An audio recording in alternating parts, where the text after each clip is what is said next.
Copot kacamatanya. Assalamualaikum warahmatullahi wabarakatuh. Sobat Kepo, kita ketemu lagi di Ngobrol bareng Gus Miftah. Los.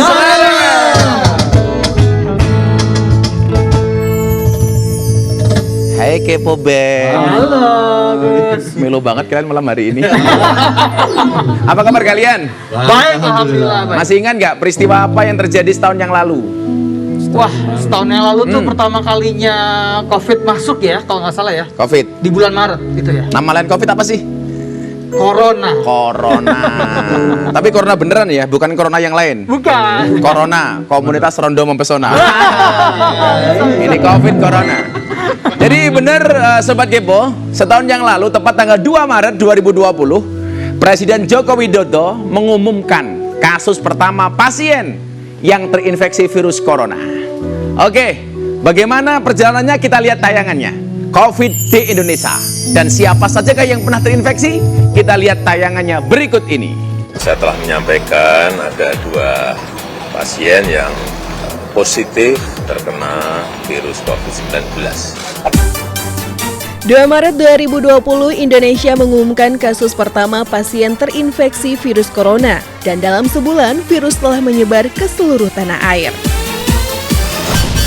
Bisa pasien positif corona setiap hari terus bertambah. Mencatat penambahan pasien positif corona terbanyak. COVID-19 di Indonesia kembali memecahkan rekor harian. COVID-19 kini tepat 1 tahun mewabah di Indonesia. Sejumlah nama pejabat dan tokoh tercatat pernah terjangkit virus asal Wuhan ini. Menteri Perhubungan Budi Karya Sumadi adalah pejabat pertama di Indonesia yang terkonfirmasi positif virus corona. Disusul dengan Wali Kota Bogor Bima Arya, Bupati Karawang, Wakil Wali Kota Bandung, Ustadz Yusuf Mansur hingga Dai Kondang Abdullah Gimnastiar atau yang akrab biasa dipanggil AA Gim.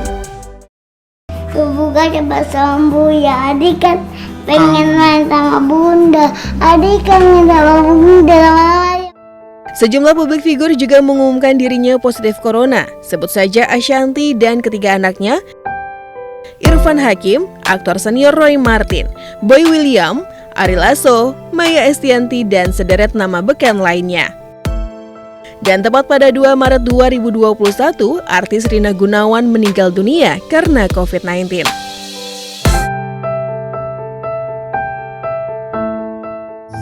Nah, ngomong corona, pandemi, begitu banyak yang merasa kehilangan.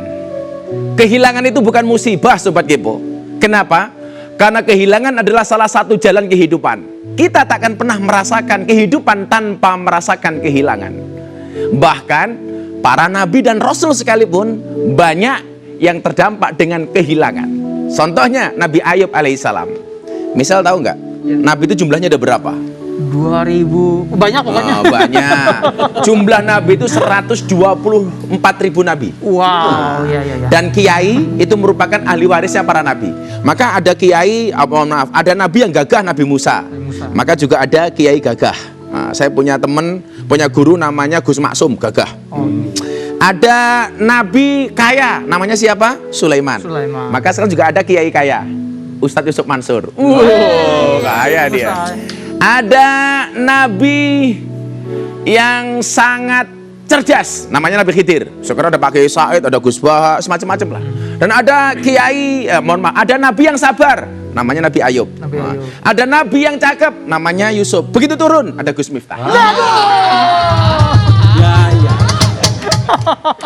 Kok kamu menghina banget sih?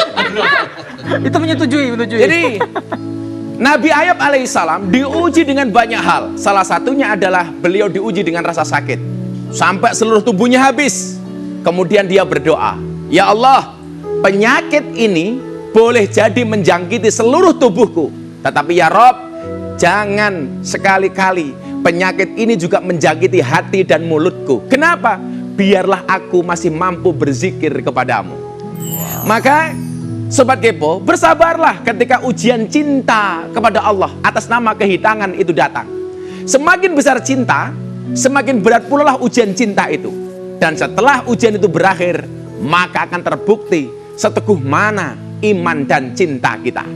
Saya sering mengatakan begini, kita itu kalau ngomong kehilangan, seolah-olah itu musibah. Padahal ingat, kehilangan itu bukan musibah. Seharusnya kata musibah kita ganti dengan husnuzon, berprasangka baik kepada Allah. Gantilah perkataan itu dengan kata manis seperti sebutan rahmat atau teguran dari Allah. Jadi ingat, musibah itu, kehilangan itu bukan musibah, tapi rahmat atau bahkan teguran dari Allah. Sehingga kemudian apa? Itu menjadi pengingat bagi hambanya atas kesalahan atau maksiat dengan sebuah kehilangan. Maka ketika diiringi prasangka yang baik kepada Allah, kesemua itu akan berubah dengan menjadi sebuah keampunan. Ingat, kehilangan adalah sebuah proses mendapatkan, dan begitu pula sebaliknya, mendapatkan adalah sebagian dari kehilangan. Mumet Bapak. Sangel-angel. Maka quote Gus Miftah malam hari ini, ingat, bisa jadi, boleh jadi kamu kehilangan harta untuk Allah. Tapi ingat, jangan sekali-kali kamu kehilangan Allah karena harta. Nah, karena seorang mukmin itu, mohon maaf, ketika dia mendapatkan ujian, musibah, dia bersabar. Tapi ketika dia mendapatkan nikmat, dia bersyukur. Sekali lagi saya ulangi, lebih baik kehilangan sesuatu karena Allah daripada kehilangan Allah karena sesuatu. Ikhlas itu seperti surat Al-Ikhlas. Hafal? Hafal. Yang tak sedikit pun menyebut kalimat ikhlas di dalamnya. Nah, saya mau tanya sama Michelle, kamu tahu nggak kenapa Qul huwallahu ahad itu disebut sebagai surat Al-Ikhlas? Wah. Jawabannya sederhana. Gimana? Karena orang Indonesia paling seneng kalau imamnya membaca Qul hu. Paling ikhlas kalau imamnya membaca Qul hu. Nah, makanya Qul huwallahu ahad. Coba dibaca panjang-panjang. Nah, COVID-19 tak memandang usia, status sosial, juga tak memandang laki-laki atau perempuan. COVID bisa menyerang siapa saja. Ada pejabat pemerintah, tokoh masyarakat, public figure, dan bahkan masyarakat secara umum. Banyak cerita dari masyarakat dan para tokoh yang pernah terinfeksi virus COVID-19. Nah, dua narasumber saya malam hari ini akan bercerita pengalamannya saat terinfeksi COVID. Kita panggil dulu yang pertama. Silakan home band manggil narasumber kita malam hari ini.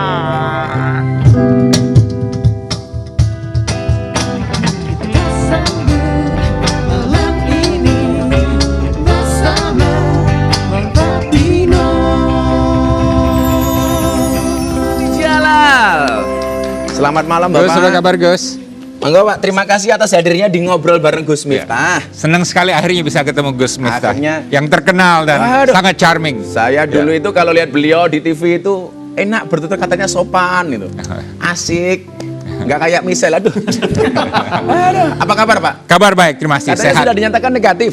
Sudah sejak bulan Oktober tahun lalu ya. Dampaknya yang dirasakan sampai hari ini apa Pak, COVID-nya? Walaupun sudah negatif. Saya sempat pernafasan saya terganggu, nggak bisa olahraga, nggak bisa naik tangga. Tapi itu hanya sekitar sebulan.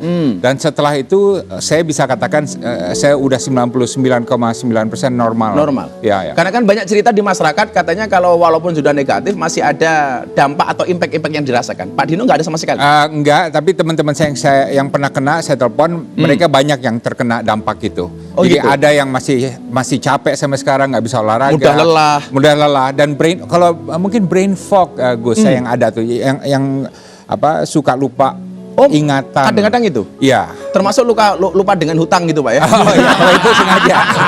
Sengaja. Ya.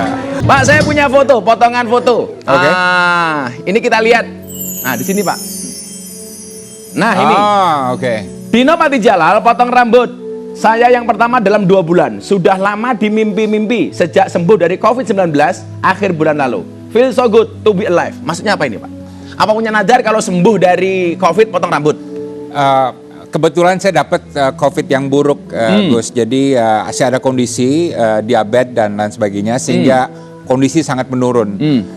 Jadi begitu saya sembuh, benar-benar merupakan kesempatan kedua bagi saya. Luar biasa. Jadi hal-hal yang bisa membuat hidup itu terasa, itu saya lakukan semua. Makan enak, olahraga, tadinya cuek? potong rambut. Tadinya kita take for granted kan ya, setiap hal kecil gitu ya. Tapi sekarang memang semuanya harus dinikmati gitu. Artinya merasa hidupnya sekarang lebih enjoy. lebih Menikmati enjoy banget. dan lebih apresiasi dan lebih apresiasi terhadap hubungan-hubungan juga ya, terhadap istri, terhadap anak, terhadap orang-orang di kantor gitu Ya. kan. Nah, saat pertama kali dinyatakan positif COVID-19, apakah Bapak ada gejala waktu itu? Ada, justru saya taunya karena merasa sesak nafas sekali sehingga akhirnya harus dites. Tadinya negatif, Gus, ya. tapi kemudian dites lagi besoknya positif dan di sana langsung ambulans menjemput karena saya udah nggak bisa gerak ya dan bernafas sudah mungkin 50% gitu. Sudah sampai 50%, Pak. Ya? Serasanya begitu, jadi susah sekali bernafas gitu ya. Kabarnya sempat masuk ICU di RSPAD, Pak. Benar ya. Jadi kondisinya sangat buruk dan yang membuat saya itu merasa bersyukur orang di sebelah kanan saya mohon maaf meninggal. Orang sebelah kiri saya juga meninggal. Allah. Dan saya mendengar bagaimana proses mereka meninggal. Sangat menyakitkan. Ya, batuk-batuk semalaman dan lain sebagainya. Dan begitu pagi saya bangun udah nggak ada suara lagi.